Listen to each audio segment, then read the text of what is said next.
축복해요는 나누기. 이건 빼기랑은 좀 다르죠. 빼는 거는 있는 걸 빼는 거예요. 마음속에 있는 그 독한 마음, 미움의 심정 이런 것들을 미안하다고 말해주면서 빼내는 거죠. 고맙다고 하면 더해주는 거죠. 사랑한다는 것은 곱하기. 상상할 수 없는 그런 결과가 또 나오는 거죠. 그래서 축복은 이제 나누기. 나누는 거죠. 그렇죠? 지난주에 저 다은이가 목사님한테 뭐라 그랬지? 나눔핑.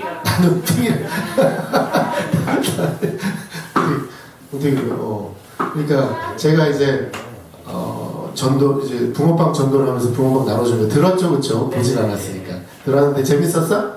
다은이도 오면은 붕어빵 줄 수 있는데 못 와가지고 아쉽다. 그래, 우리 다음 주에 내가 해줄게. 저기 기계가 있으니까. 근데 제가 나눠주는 거를 듣고 나서 목사님은 나눔 핑이다 이렇게 얘기해가지고 깜짝 놀랐어요. 우리 사람의 나눔은 어떻습니까? 나누면 내가 없어지거든요, 사실. 그러니까 나눔이지만 빼기예요. 구체적으로 말하면 빼기인데, 그래서 붕어빵도 나눠주면 제가 없어져요. 이게 하루에 막 1kg 넘는 그걸 반죽을 해가지고 하고 하니까 그것도 또 꽤나 많이 소모되는 양이죠.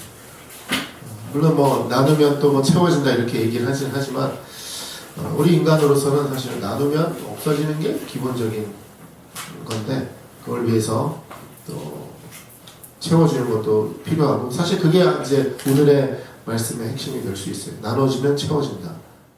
그런 개념이죠. 축복에 대해서 좀 얘기를 하는데 축복해요라고 하죠. 그렇죠? 축복한다는 뜻이 뭘까요? 축복한다는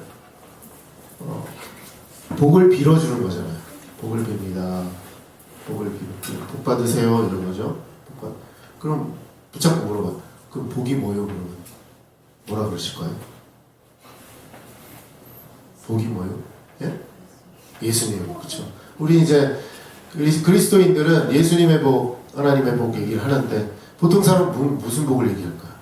그냥 뭐 잘 되라는 거지 뭐 그럴 수도 있고 뭐 그건 뭐 나쁘다는 그런 게 아니라 그렇게 하는 거고 사실은 근거가 없어요. 복을 빈다는 것은 복이 있으면 좋겠다라고 하는 건데 사실은 저기 있는 복을 이렇게 주는 거죠, 그렇죠. 그래서 우리는 예수님의 복을 주고 하나님 복을 성령의 복을 주는 건데 준다는 것은 내가 있어야 주는 건데 사실은 이게 뭐냐면 하나님의 복이 저기 있기를 바랍니다 라고 하는 거예요. 화살표죠. 하나님의 복이 당신에게 있기를 바랍니다 라는 거예요. 나는 뭐 하나님 복이 있는지 없는지 난 모르겠지만 제가 하나님의 복을 받으세요 이렇게 하는 거죠. 나에겐 복이 없지만 그렇게 하세요 라고 하는 거 축복입니다. 뭐 그냥 잘 되길 바란다는 것도 뭐 좋고 다 그렇습니다. 이거는 하나님이 가지고 계신 선물이 그 사람에게 가기를 바라는 거. 어떤 선물일까요? 시간, 공간, 힘과 능력, 그리고 천국, 이 모든 것을 다 포함하는 게 하나님의 선물이에요. 그래서 하나님의 선물을 받으세요 라고 하는 의미죠. 얼마나 대단한 일인지 몰라요, 그것은. 이제 또 생각할 것은 이거예요. 축복을 빈다는 것이, 축복은 이제 복을 빈다는 뜻인데, 여러분 잘 보세요. 사람은 축복하지만 하나님은 축복하는 분이 아니세요. 그렇죠? 그죠? 근데 약간 이제 영어나 이런 거 표현은 조금 다르긴 해요. God's blessing. 하나님의 blessing 하면 하나님의 축복이라고 하는데, 이건 하나님의 축복이 아니라 하나님의 복이죠, 복. 그럼 우리는 해석을 잘해야 돼요. 우리는 축복을 해요. 하나님의 복이 당신에게 있기를 원합니다. 이게 축복인데 하나님께서 축복을 하시면 이래요. 하나님께서 야 내가 너에게 복이 있길 바래 그러면서 그 다른 복을 가져다 주시는 거잖아. 사실은 그게 아니거든요. 물론 뭐 엄밀히 말하면 내 복을 너에게 줄게라고 한다면 그거는 하나님의 축복이 아니라 하나님의 복을 주시는 거잖아요. 그러니까 하나님은 복을 주시는 분이지 축복하는 분이 아니라는 거예요. 맞죠? 하나님은 복을 주시는 분이지 축복하는 분이 아니에요. 축복을 해버리면 야 내가 요즘 복이 좀 부족한데 야 저기 부처한테 내가 좀 복을 좀 빌려올게 뭐 이런 느낌이잖아. 그건 아니에요 사실. 그런데도 또 하나님의 축복을 써요. 그러니까 뭐 그거 가지고 또 너무 또 이렇게 야 그거 아니야 뭐 이렇게 할 건 없지만 우리는 그걸 안다면 쓸 때는 하나님 복 주세요. 하나님의 복을 받으세요. 이렇게 하는 거고 하나님의 축복은 쓰는 게 좀 곤란하다 이렇게 좀 생각하시면 됩니다. 그러니까 인간은 축복하고 하나님은 복을 주시는 분이시다. 그래서 하나님의 축복을 받으라는 게 아니라 하나님의 복을 받으세요. 그리고 하나님 저에게 축복해 주세요가 아니라 하나님 저에게 복 주세요 라고 하는 게 옳습니다. 가능하면 잘 구분해서 쓰는 게 좋죠. 다만 아까 말씀드린 대로 누가 그렇게 쓴다 그래서 자꾸 이렇게 지적하면 안 돼요. 그냥 그러려니 해야지 그냥 그러려니 하고 혹시나 뭐 약간 좀 애매하다 그러면 또 슬쩍 뭐 이건 같아 이렇게 얘기하는 거지 뭐 거기다 대놓고 그거 아니야! 그러면 이제 괴로워집니다. 그래서 오늘 말씀 보면 창세기 12장 2절 3절 보시면 하나님께서 이제 아브라함에게 얘기하는 거죠. 너는 복이 되리라 이렇게 얘기하는 거예요. 사실 이게 좀 애매해요. 네가 복이 되리라 이게 무슨 뜻일까 라고 하는데 오늘 뒤에 있는 것들을 좀 설명합니다. 이게 새 한글 성경이죠. 뒷부분 한번 읽어볼게요. 너를 축복하는 시작. 너를 축복하는 사람들에게는 내가 복을 내리고 너를 업신여기는 사람들에게는 저주를 내릴 것이라. 하나님은 아브라함을 택하셨을 때 복이 되라고 명령하셨어요. 아브라함을 축복하는 사람에게는 하나님이 복을 주신다고 말했어요. 자, 너를 축복하는 자에게는 내가 복을 내리고 뭐냐 하면 아브라함을 축복하는 사람들에게 하나님이 복을 주신다는 거예요. 그렇죠?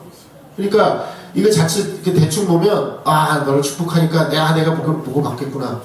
그러니까 아브라함의 입장으로서 그래서 아브라함이 내가 복을 받는구나. 이게 아니라 아브라함을 축복하는 사람에게 내가 복을 주겠다는 거죠. 오늘 다 알고 계셨나? 다 알고 계셨죠? 그렇죠? 당연한 거잖아요. 그렇죠? 쉽게 말하면 내가 저 사람에게 하나님의 복이 있으면 좋겠다라고 말하면 나에게 복이 있다는 거야. 오, 놀랍죠? 나를 축복하는 사람에게 복을 주신대. 그런데 그러면 하나님 그럼 나는 복을 안 줘요? 왜 안 주겠어? 아이고 생각을 해봐요. 그렇죠? 저 사람 복을 주라 그러는데 그래? 그러면 내가 저 사람한테만 준다. 너는 없어? 너는 떡국물 없어? 이러실까? 아니라는 거죠. 그러니까 네가 복이 될 때는 누군가 너를 향해 복을 얘기를 하면 내가 그 복을 주겠다라는 얘기인 거죠. 그러니까 나는 이미 복이야. 복을 받았어. 너는 복을 받았으니까 내가 너에게 너를 향해서 복을 비는 사람에게 내가 그 사람에게도 복을 주겠다라고 하는 거죠. 이게 뭐예요? 나누는 거지. 복을 나누는 건데 내가 복이 됨으로써 복을 나누는 것뿐만 아니라 내가 누군가를 축복함으로써도 복이 나누어진다는 거예요. 수학에서 나누면 작아지잖아요. 그렇죠? 근데 이게 하나님의 복에 나누면 뭐예요? 저는 이걸 이제 세포 분열이라고 생각했어요. 세포가 하나 있는데 나눠졌어. 세포 분열을 해. 그러면 세포가 작아집니까? 안 작아져요. 또 똑같은 세포가 나오잖아요. 그게 세포 분열의 원리 아니에요? 우리의 복, 하나님의 복도 마찬가지라는 거. 나누면 내가 쪼개서 나눠주니까 난 없을 것 같아. 그런데 그게 똑같이 세포 분열처럼 동일하게 나눠진다는 거. 그게 바로 오늘의 원리라는 거예요. 너를 축복하는 사람에게 내가 복을 내리겠다. 반만 내리겠다 그러지 않았어요. 그냥 복을 내리겠다 말씀하셨어요. 그게 바로 하나님의 복의 원리라는 거죠. 우리는 모두 아브라함의 믿음의 자손이잖아요. 맞죠? 아멘? 그렇죠? 우리는 복이에요. 그래서 우리를 축복하는 사람에게 하나님의 복을 내리십니다. 지금 한번 해볼까요? 내가 복이야. 그러니까 우리 서로 축복을 해봐요. 축복합니다. 하나님의 복을 받으세요. 그 말하는 순간 여러분에게 복이 온다는 거예요. 할렐루야. 얼마나 이게 좋은 겁니까? 하나님 나에게 복을 주세요. 그것도 참 좋고 그렇게 기도해야 됩니다. 그리고 하나님의 사람들을 향하여 축복하면 나에게도 복이 온다는 사실입니다. 복이 나눠지는 방식, 축복은 그래서 나누기라는 거죠. 근데 이제 더 고민해 봐야 될 거예요. 이어서 이렇게 말을 하죠. 너를 업신여기는 사람에게는 저주를 낼 것이다. 같은 원리죠. 업신여기는 게 저주하고 욕하는 건데 너를 욕하면 나도 그 사람 욕할 거야. 이런 말씀이잖아요. 갑자기 좀 오싹해집니다. 앞에는 너무 좋았는데 뒤는 오싹해지고 우리 뭐 잘못한 거 없나 이렇게 돌아봐야 되는 거죠. 우리 그래서 열심히 복을 빌어야 되겠습니다. 복을 빌고 축복을 하면 우리에게 복이 올 겁니다. 우리 2024년 마지막은 사실 온 나라가 충격과 고통이 가득한 12월. 와 정말 참 어이가 없네요. 그렇죠? 어이가 없고 또 마지막 날까지, 마지막 날은 아니었지만 마지막 날까지 큰 어려움이 있었습니다. 상식이 사라지고 일상이 사라진 그런 모습입니다. 그러나 2025년에는 달라지기를 바라는 마음으로 우리가 나라를 축복하고 우리 서로를 축복하고 하나님의 복이 나눠지기를 소원합니다. 늘 그렇잖아요. 우리가 고통과 아픔에 매몰되어 있으면 아무것도 되지 않고 계속해서 새로운 희망을 향해 달려가고 나아가야 될 것 같습니다. 2025년에 더 많이 축복하는 여러분 되시기를 바랍니다. 그러면 여러분에게 더 많은 복이 오겠죠? 어려울 때 나의 고난을 향해서 저주하게 되면 그 저주가 나에게 돌아올 것 같아요. 힘들지만 꾹 참고 이를 악물고 나의 상황을 향해 축복할 때 나에게 축복이 돌아올 것입니다. 먼저 여러분 자신을 축복하세요. 여러분 자신 너무 소중한 분들이고 하나님의 자녀이십니다. 하나님이 자신의 아들을 주고 구원한 존재라는 것 늘 생각하시고 여러분 자신을 축복하시고 하시기 바랍니다. 힘들죠. 때로는 나 자신을 축복하는 것, 나 자신을 인정하는 것조차도 힘들 때가 있어요. 내가 너무 싫어지고. 그럼에도 불구하고 나 자신을 축복하고 사랑할 수 있는 것 너무 필요할 것 같습니다. 그리고 또 우리 서로 축복하면 서로에게 복이 되겠죠. 그리고 우리 믿음의 공동체를 축복해야 되겠습니다. 믿음의 공동체를 축복하고 아까 말했듯이 축복은 나만 받는 게 아니라 함께 받는 거니까요. 우리 교회를 통해 여러분이 복을 받고 또 이웃이 복을 받게 될 것입니다. 자, 올해는 예배 마지막 축도를 이렇게 한번 해보려고요. 우리 축도를 사실 이렇게 많이 하긴 해요. 민수기 6장 24절 26절입니다. 읽어보겠습니다. 시작. 여호와께서 그대에게 복을 내리셔서 그대를 지켜주시기 바랍니다. 여호와께서 그 얼굴빛을 그대에게 비추셔서 그대를 불쌍히 여겨주시기 바랍니다. 여호와께서 그 얼굴을 그대에게로 드셔서 그대에게 평화를 주시기 바랍니다. 우리 새한글 성경은 번역을 이제 그대에게 했는데 우리 좀 사용하기는 어색하긴 하지만 아주 독특한 또 우리의 또 경험일 것 같습니다. 지켜주시고 불쌍히 여겨주시고 평화를 주시기 바랍니다. 그렇게 서로 축복을 하는데 하나님의 선물이죠. 그게 복인데 보니까 좀 생각보다 좀 별로예요. 그대에게 돈을 주시길 바랍니다. 하면 참 좋은데 물론 돈도 포함되어 있겠지만 돈보다 더 소중한 것을 알아라. 내가 그것도 주겠다. 그렇죠? 돈은 안 주시겠다. 저는 그건 아니라고 봅니다. 그것도 주겠다라고 말씀하시는 하나님의 의지를 볼 수가 있습니다. 이거는 사실 제사장의 축복이라는 거예요. 제사장이 회중들을 향해서 축복하는 장면이죠.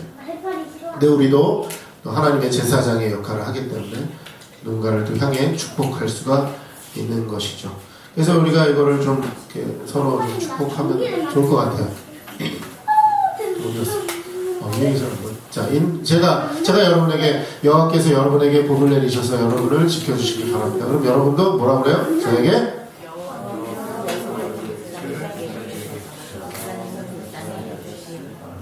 네, 그럼 우리가 함께 여호와께서 그 얼굴을 우리에게로 드셔서 우리에게 평화를 주시길 바랍니다. 아멘. 우리 이런 축복 기도를 함께 하는 기도를 한번 해보는 거예요. 그래서 좀 더 복이 넘치고 그 복으로 가는 넘쳐서 그것을 또 나의 이웃들에게도 나눌 수 있는 여러분과 여러분의 가정 또 우리 교회 우리 모두가 되면 좋겠다 이런 생각을 해보게 됩니다.